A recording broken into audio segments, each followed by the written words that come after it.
Moments later, he pulled me onto bed in the same rushed, careless way he always did. There was never time, never tenderness. We didn't bother undressing. There was no point. I hiked up my skirt, and we went through the motions like two actors in a cheap, poorly written spy flick. A scene so hollow it barely qualified as desire. It was never passion, just muscle memory. A tired habit masquerading as escape from a life that had dulled around the edges. And still, nothing could have prepared me for what came next. The door didn't open. It exploded. A deafening crack that reverberated through the walls and straight through my bones. A human form flew backward into the room, crashing with a violence that seemed almost inhuman. I lay there, stunned, skirt bunched around my thighs, my limbs frozen, as I struggled to process what I was seeing. There he stood, my husband, towering in the doorway like a shadow given weight. The dim neon outside barely lit the room, but his silhouette was unmistakable. The air inside was thick with sweat, perfume, and the stench of betrayal. I saw the figure on the floor, my affair partner, moaning in confusion and pain. The one who never kissed me like he meant it. The one who showed up only when it was convenient. Who never once looked at me like I was real. My husband's fists were still clenched. His knuckles were raw. But his face was terrifyingly calm. No shouting, no name-calling. Just that still, unreadable expression, his gaze locked with mine. And for the first time since the affair began, I felt true fear. Not guilt, not regret. Fear. I opened my mouth, maybe to plead, maybe to explain, maybe to lie, but no sound came. Behind him, the door clicked shut with a softness that somehow sounded louder than a gunshot. Then his voice, flat, steady, cold. Get up. I didn't move. I couldn't. My muscles refused to obey, my heart pounding so hard it drowned out every other thought. My affair partner groaned beside me, trying to sit up, dazed and bleeding. My husband didn't even glance at him. I said, get up. His tone didn't rise. It didn't need to. I scrambled clumsily, dragging my skirt down, fumbling for my blouse with trembling hands. Every inch of my body told me to run, but I knew that would only make things worse. This wasn't anger. This wasn't the raw ache of betrayal. This was something far colder, a conclusion already reached, a verdict already written. And that terrified me more than any screaming match ever could. My husband hadn't come in blind with rage. He had come in prepared. The man on the floor whimpered again, trying to crawl away. My husband stepped forward and kicked him in the ribs with brutal precision. The sound it made, crunch, turned my stomach. The other man gasped, curling up in agony. My husband crouched beside him, grabbed a fistful of his hair, and yanked his head up. You enjoy touching what belongs to another man? His voice was eerily calm, too calm. Then, with one violent motion, he slammed the man's head into the floor. A sickening thud. I choked on a gasp, hands flying in my mouth. Then he turned back to me. Get dressed.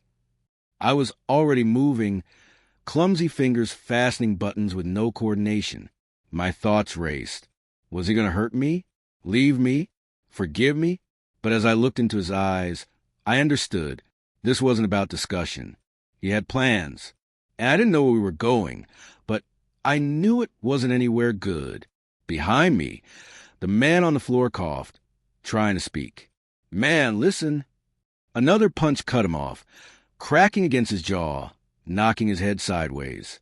He collapsed again, moaning. My husband stood, calm as ever, brushing imaginary dust off his sleeves. Then he looked at me, head tilted slightly. Let's go. My voice cracked. Where? He smiled. That smile told me everything. I wasn't being invited to talk. I was being escorted to judgment. He reached for my wrist. His grip was firm but not violent, unshakable, like a verdict already passed. He led me out of the room, without another glance at the man groaning on the floor. That bastard didn't even try to get up. Maybe he understood, too.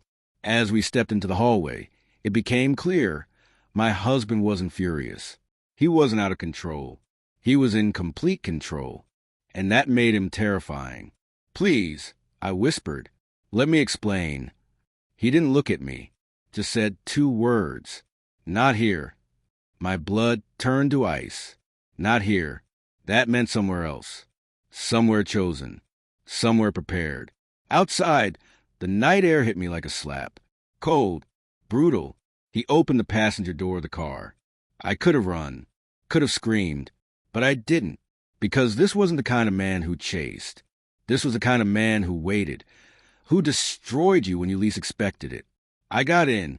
The door shut with a finality that felt like a cell door slamming. The silence in the car was unbearable. We drove through the city, streetlights flashing across the windshield like a metronome of dread. I sat still, fists clenched in my lap, trying not to cry. And then I saw it. The restaurant. The one where we had celebrated our first anniversary. Where he had once taken my hand across a candlelit table and whispered promises of forever. That place. He chose that place. He parked, turned off the engine, looked at me. Get out. I stared at him. Why? I said get out. Inside, the atmosphere was warm and romantic. Lovers held hands. Families toasted milestones. And he led me past them all, through the crowd, to a table dead center in the room. Not in the back. Not hidden. No, this table was chosen for visibility. He pulled out a chair for me. I sat, heart roaring in my ears.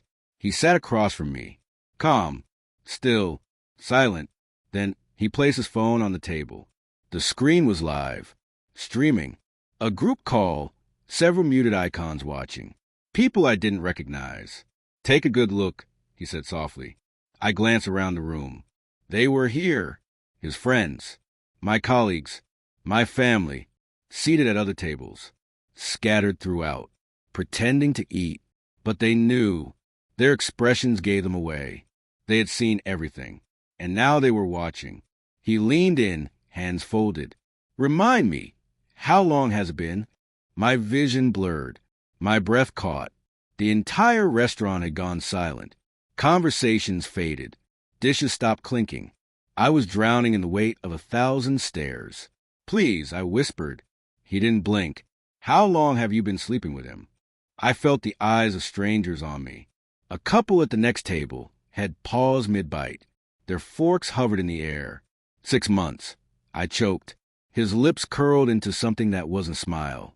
More like confirmation. He already knew. From his jacket pocket, he pulled out a black USB drive, set it on the table, tapped it. I installed cameras last month. Bedroom, kitchen, garage, dozens of clips, hours of footage. My blood turned to glass. Did you ever hesitate? He asked. Did you ever think I was too stupid to notice? Tears blurred my vision. I didn't mean. Don't insult me.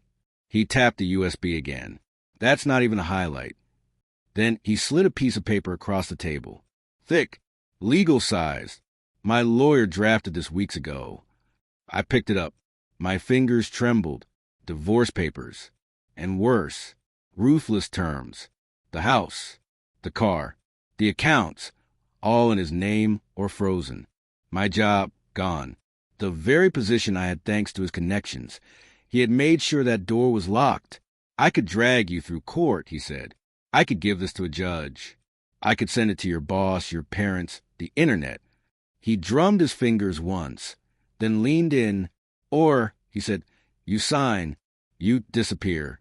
Quietly, by tomorrow.